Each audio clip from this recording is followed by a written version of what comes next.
Let's get more on this from Rob Harris. He's a football writer with the Associated Press news agency. He joins us from London. Welcome, Rob. What are Chelsea said to have done wrong? Well, this all relates to the prohibition on signing international players under the age of 18. So what Chelsea are accused of doing is having players under the age of 18 at its academy when they shouldn't be, or they haven't been properly registered. In some cases, it seems that some players might have been on some trials and not necessarily there permanently, but enough to cause some concern at FIFA and, you know, the need to actually impose a ban as they have done. So the Chelsea have said that they will appeal. If the ban stands, how badly will it affect them? Well, as it stands now, it covers two transfer windows, which is the summer, the entire pre-season for next season, as well as the mid-season January transfer window as well. So they won't be able to sign any new players until after next season. So we're looking at the summer of 2020. So that would be really prohibitive towards Chelsea's ambitions. They knew this was coming, though. This case has been in the works for some time, and that's why we saw them sign Christian Pulisic from Borussia Dortmund in January and immediately loan him back to Dortmund to get him back in the summer, because the FIFA ban prevents you from registering new players, but they've already got someone like him in place. But the way these appeals and things go through, it could well be that the ban is delayed, so they still get this summer to sign players.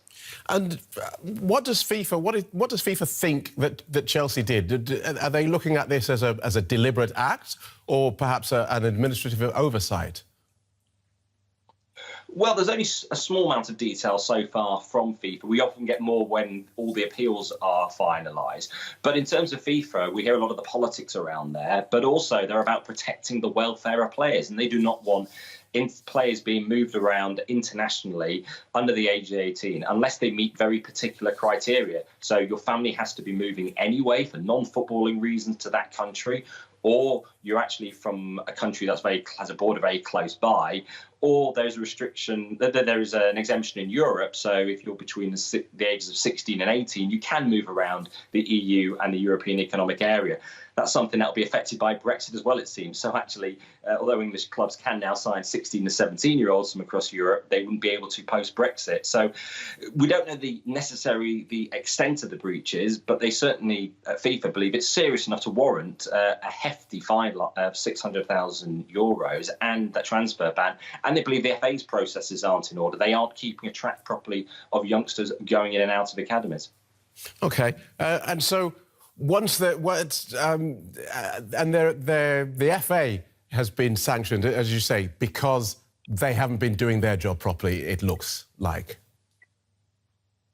Yeah, the FA, from what I gather, are certainly going to challenge, like Chelsea are, in terms of appealing the sanction. I think they think the rules are particularly clear, and I think it might come down to just how long is a player at a club, maybe on a trial, and how permanent is that, as well as in some cases here, we are looking at players who actually went and played for Chelsea's youth teams while they shouldn't even been signed to the clubs. There was one case of 3 years ago where that emerged that a player who was under the age of 18 had already played for the club in tour games and in youth games, and yet he only actually signed then later on as an 18-year-old.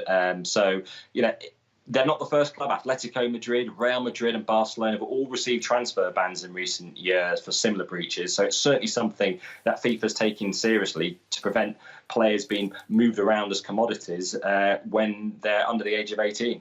Good talking to you, Rob. Thank you so much for joining us. Rob Harris from the Associated Press. Good. Now, with the Rugby World Cup due to take place in Japan this autumn, the city of Kamaishi is